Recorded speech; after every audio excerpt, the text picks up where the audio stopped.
Bismillahirrahmanirrahim. Alhamdulillahi Rabbil Alameen. Ar-Rahmanir-Rahim. Maliki Yawmiddin. La ilaha illallah.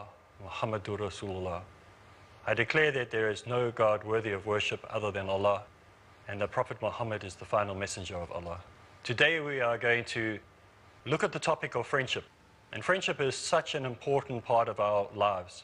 Other than choosing our wives and our spouses or husbands, choosing friendship is probably the second most important thing, or maybe even the first most important thing that you have to do in life. Remember, we choose our friends before we choose who we're going to marry. When you're at school, you interact with people. When you're in university or colleges or technicon, you need friends to help study, to learn from, maybe even to do sports with. And as you get older in life, you depend on your friends even more in the work environment. And later in your senior years, you depend on friends to help you during your retiring days. Those friends that will be there with you even till the last day. So choosing friends is very, very important. Now today's topic on choosing friends and having wisdom in choosing them is aimed mainly at the younger generation. Now today people are living longer, so the younger generation may be people under the age of 40, because at the age of 60 and 80 and even older than that, people are climbing mountains like Kilimanjaro, doing extreme adventures and extreme sports. So this is not just for the young people, it's for everybody. But I'd like to speak to the youth today about choosing friends wisely and having wisdom in choosing them.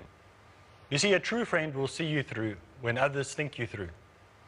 And now this statement of true friends is very important, because when you're having hardships or trials in your life, what type of people will stay with you when you're going through these issues or these problems? They say that when a man is rich and he has money, he has lots of friends. And as soon as he has no money, he has no friends. So a true friend will be there when everything falls apart. Now we can have a look in our lives as Muslims, and we can see that at our time when we were at our weakest, when we were at our most vulnerable, who was there for us? Was it our community? Was it our friends? Or was it Allah? And we know that Allah has always been there and will always be there. He is the truest friend that you can have. But on earth, we also need to have friends that we can interact with on a day-to-day level. So when we choose friends, we must choose ones that will be there even during the hard times, even if problems come our way. So choosing friends is very, very important. But we must also make sure that we choose our friends wisely, and we do not choose our friends like popcorn. And what I mean by choosing our friends like popcorn is that as soon as they're a bit under pressure, they change from being corn and they turn into something totally different. And they pop it, and then after a few hours, they're tasteless and you don't want to eat them. So popcorn, we don't want popcorn friends. So we need to choose our friends lightly. We need to associate with people who will lead us through life's troubles, not people that will pull us down. So when we have issues in our life that we have to deal with and problems come away, will they be able to be there to help us through? We must make sure that the associates that we have, now there's a difference between associates and friends. When you're in the workplace, the people that you work with, they're called associates. People that you're in school with, you call them associates. But the person that you are closest to, you call a friend. We need to choose our associates wisely, because they may become friends later. So even our associates we have to choose wisely, because they can one day develop into friends. Notice there's an order here. First you get to know somebody and they become associates, and later you to move it to the higher level where you become friends with the person. So we need to make sure that we do it in the right order. Often when I meet people, they say, oh, my best friend is coming around. And half an hour later when they leave, they say, oh no, my best friend's coming around. And I ask them, how many best friends have you got? So it's very difficult to have a lot of best friends. You normally have one or two friends that really are good role models for you and good people to support you. The further distance that you get away from good friends, the more likelihood you're going to just have acquaintances in your life or associates in your life. So you need to get close to somebody who you can trust and who will be there for you. Now the same way is we need to make sure that we do not distance ourselves from Allah. We must make sure that we remain close to Allah at all times. And the type of friends and associates that we choose, we must make sure that they encourage us to stay close to Allah and close to that relationship that we need to continuously evolve and grow in. The other thing that we need to remember is when we choose friends and we have friends who are Muslims or in the Muslim community, that we mustn't run down each other. You know, oftentimes we have people who, there seems to be a type of professional jealousy. People are unhappy when someone succeeds in the Muslim community. We should be happy when our brother or our friend in the Muslim community succeeds. Therefore, we should never be caught in the trap of running down other Muslims or other Muslim organizations or mosques or anything like that. We should remain close to our Muslim brothers and encourage them. So we must be careful that we do not roast our brothers who are Muslims or in the Muslim community. The other thing that we need to remember is we need to become better people in ourselves. We cannot have good friends in our lives unless we are prepared to be better people ourselves. So we have to spend time considering what type of benefit we have to the person that we want to befriend. What am I going to add to that person's life? What can that person add to my life? So we need to almost have a look at ourselves under an X-ray. Now this is a very important point, and I hope you remember this analogy that I'm going to give you. As an X-ray shows a doctor any broken bones or injuries, so the same thing will happen if we look at our friendships under an X-ray. Now remember, when you take an X-ray, you only get a negative. So when you print an X-ray, you lift it up, you can only see what's really going on in the X-ray if you hold it up to the light. But the X-ray itself is negative. When you hold that X-ray up into the light, it suddenly becomes the full picture. You can actually see what the picture really is. And so in our lives, a lot of people are negatives to us. They are almost X-rays to us as well. You can take them up and you hold them to the light and you see that they're actually bad for us. You see the cracks and the flaws in them. And so you need to remove those people from your lives.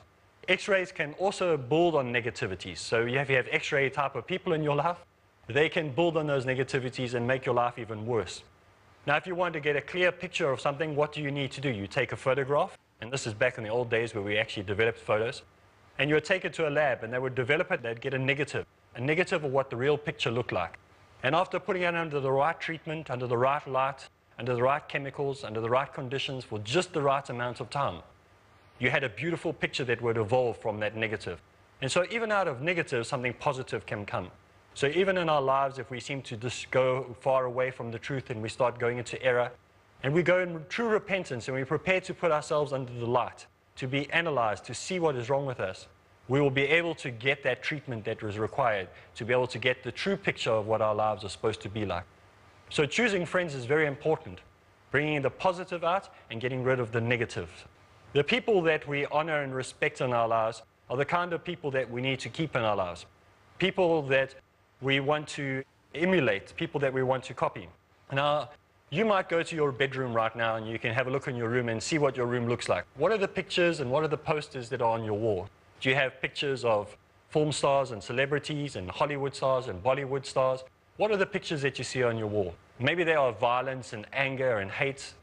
Perhaps they are of a military coup or a war that took place 30 or 40 or 50 years ago that you think is really good to have on your wall. Maybe it's an anarchist sign that you don't want any control in society. Or is it a picture that maybe has the name of Allah written on it? Maybe it's just a picture with the name Allah written. Maybe it's a picture of Mecca. Maybe it's something that reminds you that you're a Muslim. Now that's the type of person that you are. So when you go to your friend's house, the type of person he is what you see on his wall, what you see in his bedroom. Moving on to the next point. When choosing friends, we must also remember that our friends do not rely on money, or we do not rely on our friends through money or for money. Friends must not be about money or how much they can give you or how much cash they have. Friends should be based outside of money. Remember that money is given to people through hard labor or the work they do. And many friends lose friendships over finances or money lending or money borrowing. So try to remove the context of finances or money out of a friendship relationship, especially if it's starting to begin. And remember, the greatest resource in your life is not money, it's people. And people bless you, not money. So someone might come to you and say, I see you in a problem or you're having problems in your home, and they give you money, that's fine. But don't go and ask for it, because to me, I think that if you want to build on good friendships, try to keep money out of it. The other thing that we need to also remember is that many fake friends are bought with money. So they're only there for a while as long as the money's around, and as soon as the money runs out, so do they. So try to build friendships without money. Remember, money doesn't come from heaven. You know, people say, you might have heard your parents say, do you think money grows on trees? And we know that it doesn't. If it did, we would all be cultivating nice big trees. But we know that money doesn't come from heaven. Money comes from other people. And so whenever we use money, use it wisely. We are the ones who can help and bless other people, and means that we can help and guide other people through the money that we have. Next point about friendship is that true friends keep no records. You know, if you go to a psychologist or a psychiatrist or a doctor or a dentist or wherever you go to, whatever profession you go to, the first thing they do is they bring out a piece of paper and they start filling it in. And as you say things, they start writing them down. And you think, well, I hope no one ever gets hold of those things because it's got my whole life story on that piece of paper. Now, a true friend shouldn't keep records. When somebody does something right, he thanks him and he enjoys that good quality or that good part of their nature that they've exposed. But if they do something wrong, he should also forget it. It's not his job to hold grudges and keep records of things. Hold a true friend that you have with both hands. If you have a friend, hold him with both hands because you never know if he's going to come by again or she's going to come by again. True friends are very rare to find. And if you are lucky enough in your life to have one true friend, then you're really a blessed person. So many of us are privileged to have friends in our lives. So if you find a friend in your life, hold him close. The other thing, poison is still poison even if the label doesn't say it's poison. So maybe you have a friend who's actually very bad for you. And you saw from the beginning he was hanging around with the wrong crowd. He drinks, he smokes, he takes drugs, he's rude to women, he's rude to his family. Do you think you're going to be able to change him? A lot of people say, no, but I'm befriending him because I think I can change him. Poison is still poison, even if it doesn't have poison written on the label. So we have to be careful of the people that we associate with. We have to be careful with the people we hang around with. So choose your friends wisely and make sure that you stay away from people who are poisonous for you, who can actually pull you down. So stay away from bad associations, stay away from bad friends. And remember that if you have people that are pulling you down, you're not going to get anywhere. Now, I remember going down to, I live in a coastal town, in a coastal resort, and sometimes you go down to the rocks and you see crabs. They're all running all over the rocks and they're pulling on any piece of food that they can find and eat it. But sometimes one crab will climb on top of the other one, another one on top of that one, and they'll all pull each other down. Eventually, all these crabs are on top of each other, pulling each other down. There's no loyalty. Nobody cares about the other crab. They just want to scuttle to get to the top and away from the tide or towards food. And there's no care and there's no compassion. They just want to stand on top of each other. So we mustn't be like crabs that are grabbing just to get the food and don't care about the person underneath us. The other thing that we can learn about the crab is that it always sidesteps. It never walks forward and it never retreats, it sidesteps. So it's someone that you cannot trust. If you have a person in your life who's like a crab, they're never going to stand up for the truth. And they're never going to say yes or no, they're always going to sidestep things. So you don't want crab-type personalities in your life.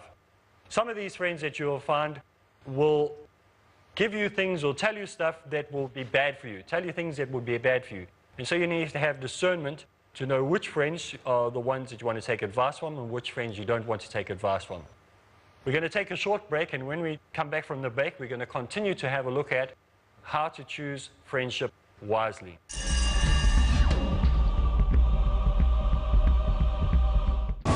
Let's come under the shade of the scholars. So the issue is a problem of knowledge. Asim al-Hakim. Why do people do bid'ah? Imam Malik said, whoever claims there is a good innovation in the deen, Salim al-Amri. he is accusing that Prophet Muhammad did not convey the message.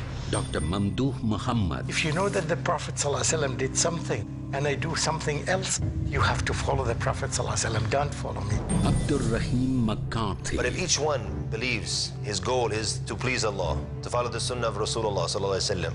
Abdul Rahim Green. I think this really is to do with your internal state. Where does the Quran and Sunnah point to? Muhammad al-Sharif. We have to follow what Allah and His Messenger said. Let's imbibe from these scholars the fruitful solutions for the problems of the world. Which one we would take and which one we would leave? Question to every Muslim, In the shade of the scholars. Every Sunday and Wednesday at 6 p.m. and repeat telecast at 5:30 a.m. Saudi Arabia on Peace TV. A friendly message by Dr. Zakir. The Islamic bomb. Islam comes from the Arabic root word salam or salam, which means peace. It is also derived from the root word silm, which means to submit your will to Almighty God. People who worry that one day nuclear weaponry will fall in the hands of the Arabs, they fail to realize that the Islamic bomb, the bomb of peace, has already been dropped. It fell the day Prophet Muhammad, peace be upon him, was born. Peace TV, the solution for humanity.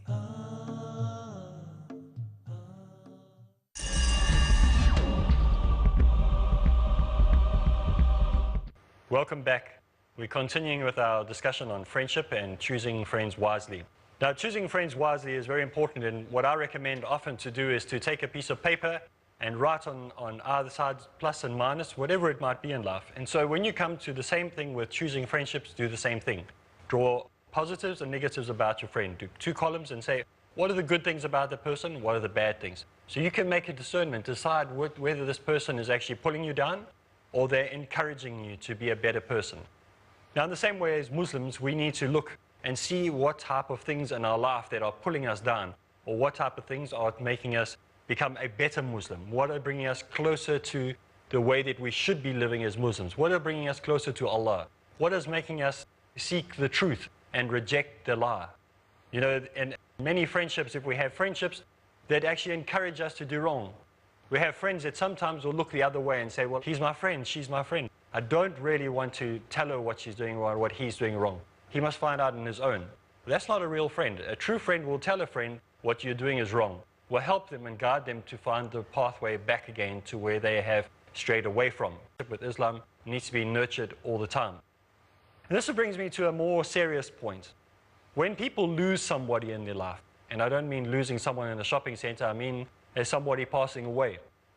When somebody dies, it becomes very important for people to be around there afterwards, to be there for the family, to encourage them, to guide them, to be able to be there to listen to them when they're in need. Now, what normally happens is the first week or 2 weeks or 3 weeks after somebody passes away in the family, or somebody is late in the family, what happens is everybody's there in the beginning. But after the 2nd or 3rd or 4th month, nobody's there. And that's when the family needs you the most. So that's why friendship is so important, that when our friends are in need or our friends are going through times of anguish, that we're there not only directly afterwards, but also in the times later. So when people are in anguish or they're suffering, they need somebody to be there. So continue to be a friend, not just immediately after their suffering begins, when somebody passed away, maybe they had some accident or they're in hospital or whatever. Don't be there straight away. You need to be there for the long period as well. So it's very important for you to continuously be a friend. A friend is not just a friend during the times when things go well, but he's there as well during the times when things don't go so well. Now, the story that we heard about the bear and the man being attacked by a bear is one that we can look at and think about, because what type of friends are we choosing? Are they the ones that hide away up the tree, or they're ones that are with us the whole way through? Now, I heard another story as well, and I'm quite well known for my many stories. And so I'll tell you another story that also helps you to identify or understand friends. There were 2 men walking through the desert, and it was a very hot day, and they were sweating, and it was very, very dry, and they didn't have much water. And so the one man started to hallucinate. Hallucinate means he started to see things that weren't there, and he was hearing voices that weren't actually speaking to him. And he thought that his friend was shouting or insulting him, but he wasn't. His friend was just walking quietly next to him, just as thirsty as he was. And so he turned around to his friend, the man who was hallucinating, and he slapped him in the face. And his friend was shocked, but he didn't react because he was a friend. And so he said nothing. So what he did is he picked up a stick and he started to write in the sand. And the friend who slapped him was surprised because he didn't react. He didn't fight back, he didn't hit back, but he started writing in the sand. And so the man looked down and he said, what are you pointing, what are you busy writing in the sand there? And he said, today my best friend slapped me in my face. And so he thought, okay, well, this is a strange thing to do. But he didn't worry too much about it, and he just continued walking on. Then they came a little bit further, and as they walked a bit further, and they came to an area where there was an oasis, where there was some water, and there was lovely water, and dates were growing, and they thought, oh, this is perfect. And so they got into the water, and they drank water, and they washed themselves, and they ate some dates, and they had a fantastic time. But as the one man climbed out of the water, the same man that was slapped, he started sinking into the mud. And there was sinking sand there. And he was busy getting further and further and further into the ground. And they didn't know what to do. And then his friend quickly found a root that was growing, and he pulled it out, and he threw it to his friend and started pulling him out of the mud. And when he got out of the mud, He was so happy that he had managed to save his friend. This was the man who was hallucinating before, and now he was helping his friend. Now, as they sat there and they got their thoughts together, the man who had been slapped in the face went and he found a rock and he started chiseling something into the rock. Now, the friend who had pulled him out, he thought, now what is he doing? First time he wrote in sand, and he said, today my friend slapped me in the face, and now he's chiseling something in a rock. So he went to his friend and he said, what are you chiseling in the rock over here? And he said, today my best friend saved my life. So he was amazed. He thought, no, he wrote in the sand, now he's writing in rock. Now the moral of this story is, when people do bad things to us, we shouldn't remember them. We should let them be blown away by the winds as the winds come. You write them in sand. And so when the winds come, they blow away. But the good things that people do, the good things that people do to our lives and help us and invest in our future and invest in our spiritual growth, invest in time and energy into growth as a person, these we must write in stone. Because these are deeds and people that we do not want to forget. So as we grow in life and as we choose our friends, we must remember that we choose our friends that are going to be those ones who are going to carve our benefits, the benefits that we have in their lives, or the benefits that they have in our lives, in stone. And those who do things that are not good for us, or those who do things that are disappointing, we must write those things in sand and let them blow away. You know, our friendships are so very important. When I grew up in a very small town. And I grew up in a community where it was mostly young men in the community. And there was another school further away where the girls went to school. So there was a boys' school and a girls' school. And so what we used to do together as boys is we would do fun activities together. We didn't go to clubs and pubs and drink alcohol and smoke cigarettes and do drugs. We used to do enjoyable things together. We'd go walking and we'd do hikes and we'd go to rivers and streams and we'd swing from vines and we'd do activities that were wholesome, activities that were good for you. So when you choose your friendships, the type of friends you choose, don't always think that you have to go do things in the city or you have to do things that are haram. You can do things that are halal. You can do things that are good for you. Try and find activities that you can find the real true nature of the person by the activities that you do. Outside activities are very, very important. Now these days we have PlayStation and all these other games that people play and internet. But try and do those activities if possible. Do those activities for a shorter period of time and spend more time outside and enjoy the environment that we have. And friendships, something that needs to be treasured, and you need to spend time nurturing them and make sure that these friendships are growing. Now, it's very important for every Muslim to make sure that the types of friendships that he chooses are the ones that are going to be the friendships that are going to encourage him and help him to live the correct moral life that he needs to live. So we need to reject those people that are making us move further away from Allah. We need friends that are going to sit with us and want to read the Quran.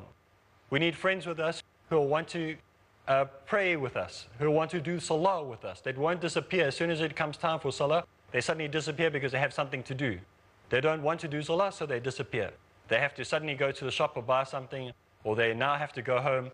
But they'll do anything than actually sit there with you and do a salah. So we have to choose friends wisely. We must make sure that the friends that we have the habits and behavior that we would want to have as well. Now what I mean by this is sometimes our friends, that they can distract us or pull us away from the behavior that we used to have before. Before we met these friends, we used to do our salah. Before we met this friend that we have now, we were reading the Quran. And suddenly this person has taken you further and further away from what you loved to do before.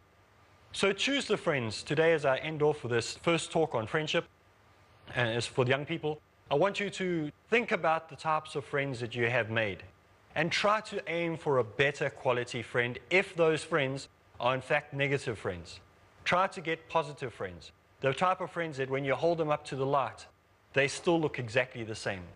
They still look the same. You don't see any flaws, you don't see any cracks, you don't see anything that needs to be bandaged up. So in the days to come, in the weeks to come, select your friends wisely. Take time. Take time to think of those friends that are important to you. Before we end off, there's one last point I would like to end with. You might see a friend in the road that you've known, and now you've decided to choose new friends wisely. And as you're walking the road, he calls you, and he says, whoever you are, maybe he's calling me, he says, Areeb, Areeb.